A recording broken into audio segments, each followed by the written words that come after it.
You hear that? The sound of bold ideas. Welcome to the UX Rotterdam podcast, and today we are recording at RawCC. My name is Nauke Leon. I'm one of the co-founders of UX Rotterdam, and in this podcast I will talk with designers, leaders and other creative thinkers who are shaping how design, technology and human experiences are evolving, especially in times of rapid change. And for our first episode, I'm really proud to be joined by Wouter Dirks. Welcome, Wouter. Thank you. Wouter is business director and partner at Studio Dumbar, one of the most influential design studios to come out of Rotterdam, of all places. Thank you. Wouter, what is your connection with Rotterdam? Rotterdam is the place where I went to secondary school at Blijdorp. I went to university, the Erasmus University. It's the place where my kids were born. It's the place where they went to school. It's the place where they still go to school. And where I've worked now for 13 years. So, yeah, it's dear in my heart. Do you still think it's the most beautiful city of the Netherlands? I think beauty lies in the eye of the beholder. I think Rotterdam is not such a easily accessible city to like. It's a patchwork of different areas that are totally different, but I love it, yes. Hey, as I already said, I'm very proud to have you in our speakers lineup also for UX Rotterdam. Proud to we be can here. talk about that later. Sure. But also, you are one of the partners at Studio Dumbar. Can you tell a little bit more about the works of Studio Dumbar? Recent or historical? What you want. Well, from origin, we exist almost 50 years. Since 77, our founder, Gert Dumbar, founded the studio in 77. We've always been a design agency focused on brand identities. The agency is responsible for iconic visual identities in the Dutch landscape, like the Dutch police, like the Dutch railway, the Dutch government. Many of the logos and brands you see have been shaped or formed by Studio Dumbar. But the last, I would say, 9 to 10 years, we've, as every agency that still exists from that time, pivoted to digital. And as we saw that digital became more and more important, it seems obvious now, but 10 years ago it wasn't. We saw that brands live for 90% on screen. And screens have two dimensions. They have motion and sound. Sound in that instance for branding was still in the infancy, so we started to invest heavily in motion. And we've become known as a really motion-focused branding agency. Still the core visual identity, but we incorporated motion. And in the last 3 years, we incorporated sound also. And it's not externals we hire, it's really part of the team. We have 3 sound designers. We have as many motion designers as visual designers. And it's all integrated in one team. And that's how we approach branding from the start. And I think you get really different results than if you first do the visual design, then think about how is it going to move, then how is it going to sound. And I think the question which pops up to me is immediately, what does AI affect the process you are working in? Well, we use various AI tools to speed up some of the sketching process. It helps us sometimes in delivering the final product, as in scaling up files or with certain sound effects, but that's where it ends. We use it as a tool, and of course in project management and in strategy, it's a very handy tool. Most of our clients strictly forbid us to have any dominant shape or form of AI in the end product. So the Apples and the Riot Games and even OpenAI have us sign additional contracts so that we promise that there won't be any generative AI in the end product, because one, they're afraid to be litigated against, and two, they don't want to accidentally step on any toes. So You won't see it in any of our, even the craziest of our work is still handmade. Yeah, that sounds interesting, but how do you check that? How do you control your own people, not cross the limit? Well, we're still a 40 people studio, so it's not like we have 500 people, we don't have oversight. We trust in the integrity of the employees, and up till now, when people use AI, you just know. You see it in the end product. You see it is not man-made. So, but I trust mostly on the integrity of our people, not no Big Brother stuff. You already mentioned one of your clients is OpenAI. Yeah. I think many of us are curious about how did a small design studio from Rotterdam came across this big client. Yeah, I can imagine. To explain it completely from start to finish, during COVID, a lot of US brands, big tech brands, started to reach out because I think, but this is an assumption, I think they said, well, if we're going to work remote anyway, we might as well work with studios in Europe. And we were not the only one. Other agencies also got connected. So we started to work with Meta, with a lot of Meta brands. We did the motion identity for Facebook, and we did the motion identity for Instagram, and then we did more work for Instagram, and then we did a big campaign for Instagram, and that's where we met a brand manager who then moved to OpenAI. And I hounded him for months and kept in contact. We had good contact, but I was mailing him saying, hey, do you need any help at OpenAI? And back then, when he in the end replied and said, hey, let's talk about a project, OpenAI was 4 designers and a brand director, and that was the guy we knew. And we did one project, which was for an event for the summer update. That was March last year. And that went so well that we continued the collaboration throughout the whole year. We went into a retainer. This year we had 3.5 people in-house in their office in San Francisco, and worked on everything from brand to product to events and launches and wide. And now we're going into next year, and we're going to continue the retainer and collaboration.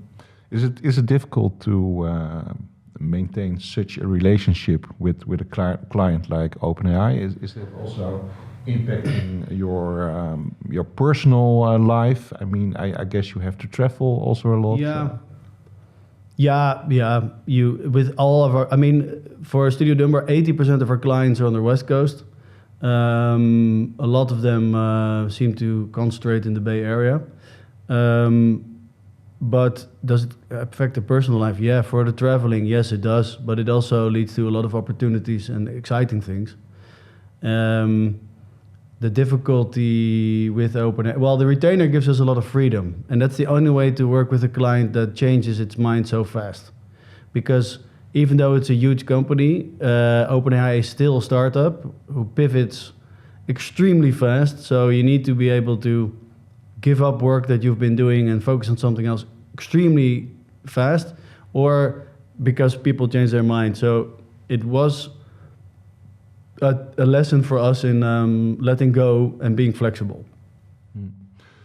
Any challenges you can mention, how you struggled maybe during this process, or any stories about keeping up with the quality which you have to deliver, obviously? Normally, we like to dive into a project and really go into the matter and sketch 1,500 directions, and then the team is fully focused on getting to the end point. And if then, when you're halfway through the tunnel, the client says, oh wait, we have a different thing, I want you to do that now. Then you have to climb out of that tunnel and let everything go, leave your tools where you are, and you're not sure if you're ever going to go back to finish it. That was sometimes for the team a bit difficult, especially if there's 6 other tunnels that you just left. But in the end, you just need to trust the collaboration. And you need to, if the client respects you in your work and knows where he's heading, sort of, then you just need to be the partner that helps him get there and not constantly resist change. And that, I think, for Dumbar, it's also the first retainer relationship we've had. We normally don't go into retainer, so that was a bit adjusting, but yeah, we're going now into year 3, and I think we've mastered it. I can imagine that working for such a range of clients, you get a lot of applications from designers all over the world who wants to work for you.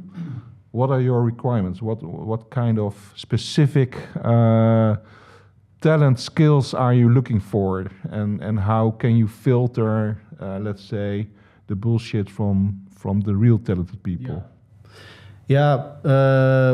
We're not looking for anybody right now, but if we do, we post it on social media, and then we get a lot of applicants, correct? We have a few very simple basic things that we need. One, you need to live in Rotterdam. We have a very strong studio culture, and even though you can work remote from Rotterdam, I said Rotterdam, but we have people living in Ghent and we have people living in Arnhem. What I meant was you need to be able to come to the studio at least twice a week, because we feel strong company culture is extremely important, and by working fully remote, you just cannot get there. So that's the first thing we say. And even though we say in the ad, you have to be able to work physically in Rotterdam 2 days a week, we still get applicants from all over, and then we have to turn them down. But that's an easy filter.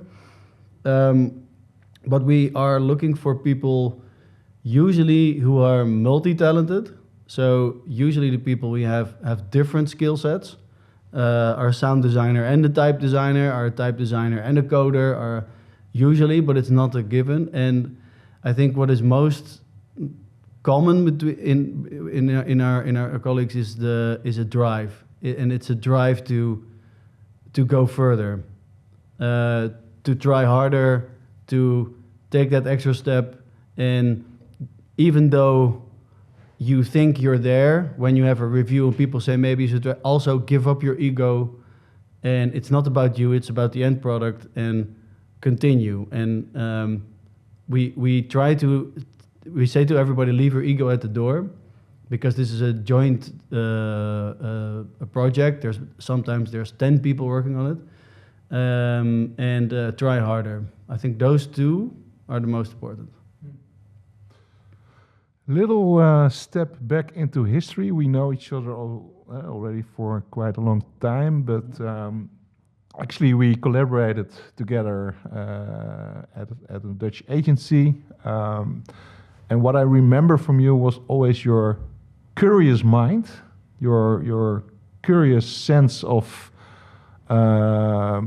new innovations, new skills, new tools.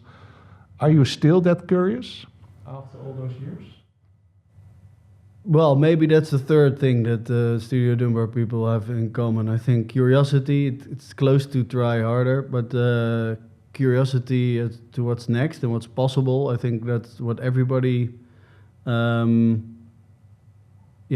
shares. And there's this super lame remark, like there's no problems, there's only solutions. There's always a way to make things work and to fix it. I don't think I'm really specifically very curious. Maybe I am, but thank you. Well, the reason why I'm asking this is since you are very experienced in the industry. I think, let's say we work in the industry for more than 20 years. Mm-hmm. How do you keep that curiosity also, not only for yourself, but how do you bring that also to the new generation, to your design team, to your... Well, I was about to say it is the new generation that helps us to remain curious. We have a relatively young agency. We're 50 years old, but the people are young. And the new generation is all a lot more experienced in new tools, and they help integrate those tools in the agency. So we have a few people in the agency that are more prone to trying new stuff also in their private time and then coming back to the studio and say, hey, look what I tried. But the younger generation is certainly helping. Plus, we have a thing called the group or the lab, which every month people get 4 hours. They sit together and they try to solve an assignment and they use whatever new tools are out there. And these days, I mean, there's of course a plethora of AI tools you can use every month. But they also try weird stuff, like try to make motion in Excel or try to use any other Microsoft Office application. Or 5 years ago, it was try to figure out how we can use AR in branding. How does a typeface look in 3D? Can you do that with your mobile phone? So we try to help people to experiment, and that's actually how Demo was born. So the Demo Festival that we have every year was born through experimentation. Can you tell a little bit more about the concept of that festival? Yeah, so Demo Festival is the biggest motion festival in the world, without bragging. It started in Amsterdam Central Station because it's the station with the most screens. We got access to those screens 24 hours, and we asked a lot of motion designers across the world to send in work, and we would make a curation of it and a whole program that would show on all the screens in Amsterdam Central for 24 hours. We didn't know it was going to be a success, but it was. It was really cool to see. We had talks and tours the whole day. Then 2 years later, we did the second version, and then we did all of the screens in the Netherlands. So there was over 5,000 screens on every station, subway station, supermarket, shopping hall, airports. We did all of those screens. It was a bit much because there were, I think, 29 different ratios, and that's horror. We got even more applicants, I think over 3,000. And then there was a hiatus, and then this year, January 30th, we did it again, but then we had also cities outside of the Netherlands. We had Leeds, we had LA, we had everywhere. And again, people send in work, we curate it, and we make a program at Amsterdam Central with talks and tours. And yeah, it is, we do it, well, in our own time. We don't get any funding. We get a little bit of funding for out-of-pocket costs, but that's it. And we do it together with Global, who owns a lot of the screens, and other partners, just to give a platform to motion designers. And that whole festival started with this experiment. I really want to give you the compliments, because I think it's really important also to use that kind of platforms to accelerate talent. Yeah. To give talent also a podium. And you don't have to do it, of course, but you are doing it. Yeah, it is specifically meant to give motion designers a platform, and we have a lot of nice stories of people that joined Demo and since then have a motion studio or a freelance and are a lot successful. So it's a grateful work. All right. I think I also want to know a little bit more about what is your vision on the next couple of years in our creative industry. Of course, AI will play an important role in this, but what is your personal vision on this? How do you look at the progress and the work of your studio in this whole setting? Yeah, to be really honest, we are not such a visionary studio. We do not pretend to know what the next 5 years are going to be like and pretend that we have a strategic plan in place that will lead us to success, because we don't. What we do is look for the short to middle term, see what's happening in the landscape, and try to figure out how we can still remain relevant as a studio. I think that's our continuous question to ourselves, is how do we still remain relevant as a studio and unique? Why would clients want to work with us, and why would talented people want to work with us? And back 9 years ago, it was motion design. 2-3 years ago, it was sound design. Now we're incorporating different AI tools in the way we work.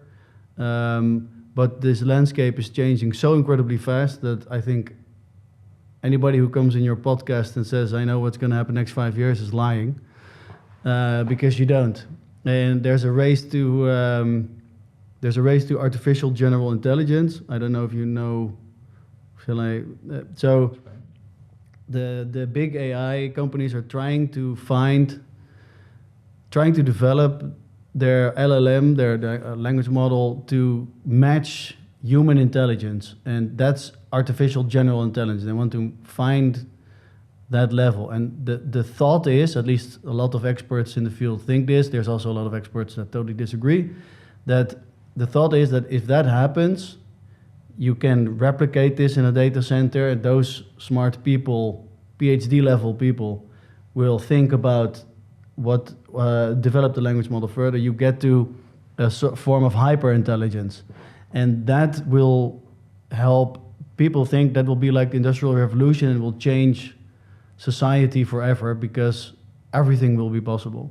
And yeah, if that's attainable in the next year or 2 years or 3 years, anything that will happen will change everything, let alone for design. That will affect the whole world. Everything, yeah. But looking specifically to our creative industry, do you see opportunities for designers? Yes. Or is the job of the designer a little bit, let's say, going down? No, you need to learn to master the tools. I mean, there is a big tidal wave. It isn't even coming, it is already here, and it's called AI. And you can try to swim against it or go to shore and pick it, but it's a new tool. It's a lot of tools, and you need to master the tools, because people who master those tools are going to be extremely important. You need to be able how to prompt, you need to be able to combine tools, you need to be able to work with, Flora AI, create systems for your clients, because that's where the future is in the end. But still, we're talking about quality, and we're yes, talking about recognized quality. Who defines the quality? I mean, that's designers that know quality in the end. And how do you do that? How do you train yourself for that? By using the tool. I mean, I'm not sure if any design college or school is teaching it. I assume so. I hope so. But the fact that you have a drilling machine doesn't mean you know how to drill. And you don't know where to apply the drill and how to apply the drill. And you need to be that expert that knows how to use the drill and apply the drill. And also when to put it away and continue with your hands. And I think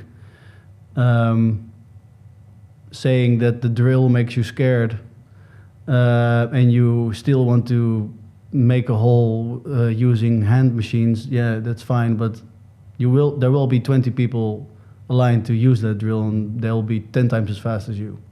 You could be a good teacher, Wouter. Do you feel any responsibility to share your knowledge and experience with, let's say, a new generation? I think I lack the patience.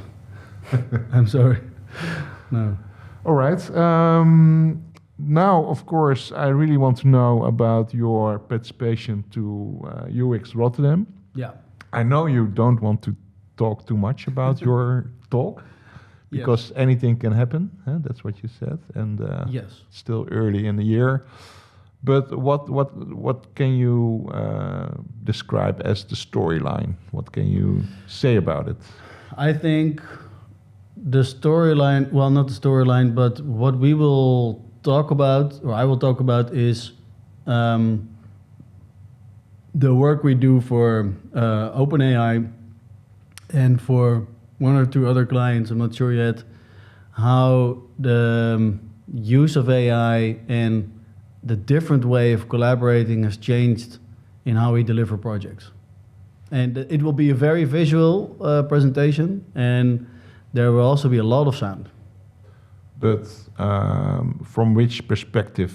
From strategic perspective, from process perspective? Can you tell a From little bit more? process, I think we're going to tell you a bit about the process perspective, but I think it's all intertwined. I think for the studio, our work, strategy work, and process, it's intertwined, and I think that's why we also deliver quality. There's not a strict there's not a strict separation, but one leads to the other, and that's all I have to say about that. Thanks for joining this episode. I think it was a great conversation. For everyone listening, you can hear Wouter live at UX Rotterdam, April 2026. You will find more episodes, speaker announcements at uxrotterdam.com. My name is Nauke Leon, co-founder of UX Rotterdam. Thanks for listening. See you next time. Stay curious.